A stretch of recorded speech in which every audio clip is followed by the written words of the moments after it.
अस्सलाम वालेकुम, welcome to useful tips hub. आज की वीडियो में मैं आपसे शेयर करने जा रही हूँ बहुत ही आसान और कारआमद से घरेलू टोटके।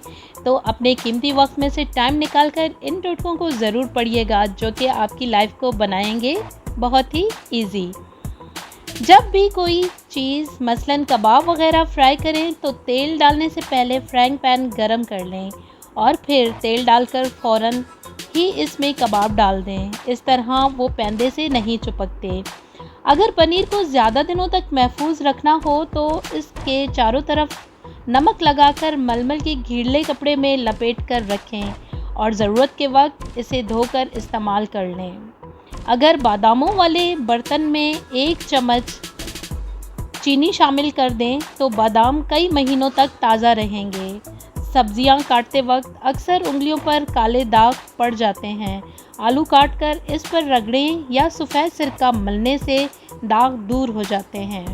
हाथों से लहसुन की बू दूर करने के लिए हाथ बहते पानी के नीचे रखकर इस पर स्टील का चम्मच रगड़ें, बू दूर हो जाएगी।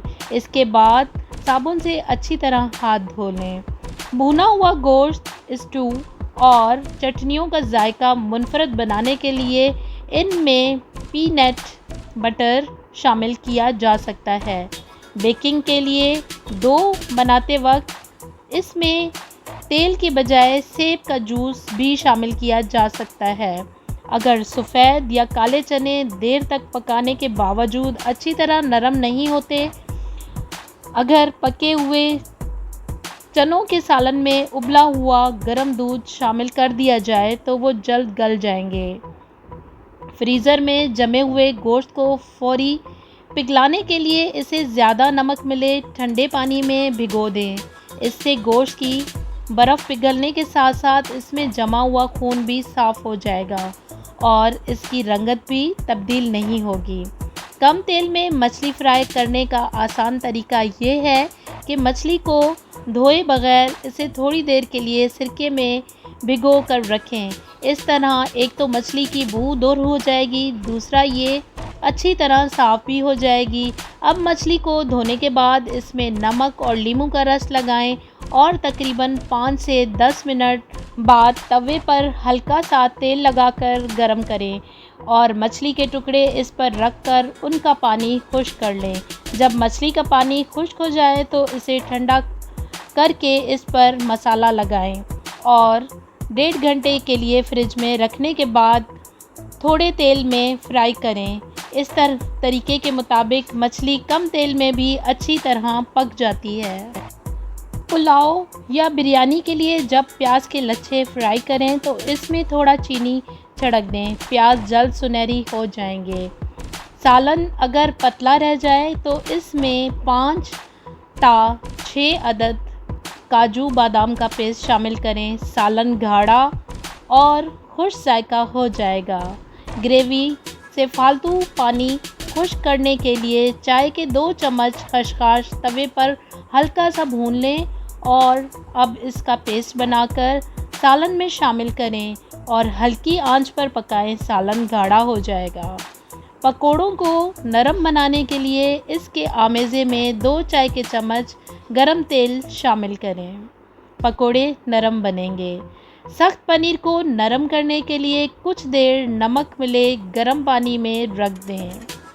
गोभी पकाते वक्त इसकी बू घर में फैल जाती है। अगर गोभी पकाने के दौरान पैन में रोटी का एक टुकड़ा रख दें तो बू नहीं फैलेगी। फ्रिज में रखने से मक्खन सख्त हो जाता है। अगर इसे इस्तेमाल से पहले कश कर लिया जाए तो गरम टोस्ट पर बआसानी लगने के अलावा मैदे की डो में भी अच्छी तरह गुन जाता है। अदरक का छिलका चम्मच से उतार कर देखें, आप छुरी का इस्तेमाल भूल जाएंगे। सेब, खीरे और आड़ू के छिलके ज़ाया मत करें। इन्हें ताज़ा धनिए, हरी मिर्चों, अदरक, नारियल, नमक और चीनी के साथ मिलाकर पीसने से लजीज और ग़िज़ाइयत से भरपूर चटनी बनती है। इसे दही में शामिल करके और रायता भी तैयार किया जा सकता है।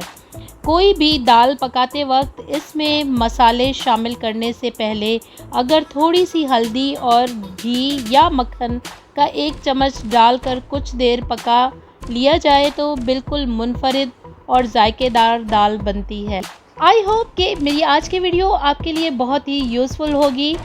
तो अगर आपको मेरी वीडियोस पसंद आती हैं तो मेरे चैनल को लाइक करें, सब्सक्राइब करें, फ्रेंड और फैमिली मेम्बर्स के साथ शेयर करना ना भूलिए। इसी के साथ मैं आपसे इजाज़त चाहती हूँ। अल्लाह निगहबान एंड थैंक्स फॉर वॉचिंग।